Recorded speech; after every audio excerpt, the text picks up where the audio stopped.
Hello friends, চিকু মাল্টিব্লগে আপনাদের সবাইকে জানাই স্বাগতম।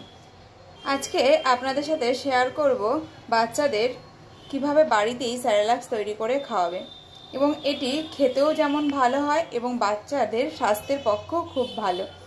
আমরা তো বাইরে থেকে অনেকেই স্যারেলাক্স কিনে খাই, কিন্তু বাড়িতে যদি এটা ভালোভাবে তৈরি করে নেন তাহলে বাচ্চাদের খাওয়ান, তাহলে বাচ্চাদের কিন্তু শরীরের পক্ষে খুব ভালো হয়। প্রথমেই আমি চাল নিয়ে নিয়েছি, চালটাকে, আর চালের সাথে লাগবে ছোলার ডাল, মসুর ডাল আর মুগ ডাল।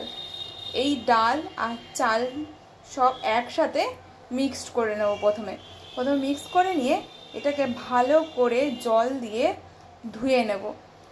যেহেতু চাল আর ডালের মধ্যে দেখবে একটা সাদা আস্তরণ থাকে, সেটা ভালো করে চটকে ধুলে সেই সাদাটা কেটে যাবে। আর এই চালটাকে ভালো করে ধুয়ে নেওয়ার পর জলটাকে ভালো করে ঝরিয়ে নিতে হবে। জল ঝরানোর পরে দুটো থালাতে আমি সমান মাপে চাল আর ডালটা দিয়ে দিয়েছি, এবং এটাকে আমি 2-3 দিন যাবৎ রোদে শুকিয়ে নেব।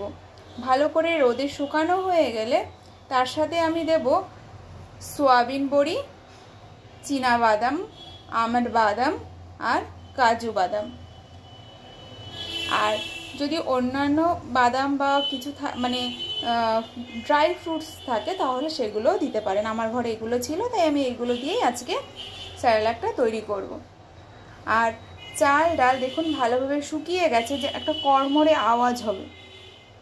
এবার আমি প্রথমেই কড়াইতে সয়াবিন আর বাদামগুলোকে নেড়ে নেব। যখন নাড়তে নাড়তে যখন হালকা হালকা লাল লাল হয়ে যাবে তখন আমি চাল দিয়ে দেব। চাল আর ডালের মিশ্রণটা দিয়ে ভালো করে সেটাকে ভালো করে নেড়ে নেব। এবার আমি মিক্সিতে গুঁড়ো করে নেওয়ার পর চাটনি দিয়ে চেলে নেব। চেলে নিলে গুঁড়ো গুঁড়ো ভাবটা ভালো হয়ে যাবে, মিহি হয়ে যাবে। এটা রান্না করতেও খুব তাড়াতাড়ি রান্নাও হয়ে যাবে, বাচ্চাদের খাওয়ানো যাবে। এবার একটা এয়ারটাইট বক্স নিয়ে নেব, বা তাতে আমি সেটা রেখে দেবো। এয়ারটাইট বক্সে রেখে দিলে খাবারটা অনেক দিন যাবৎ ভালো থাকবে।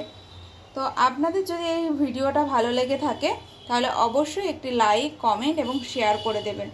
এটা কিন্তু বাচ্চাদের আপনি 6 মাস পরের থেকেই খাওয়াতে পারেন। আমার বাচ্চার বয়স 1.5 বছর, আমি কিন্তু আমার বাচ্চাকে এখনও খাওয়াই। টাটা।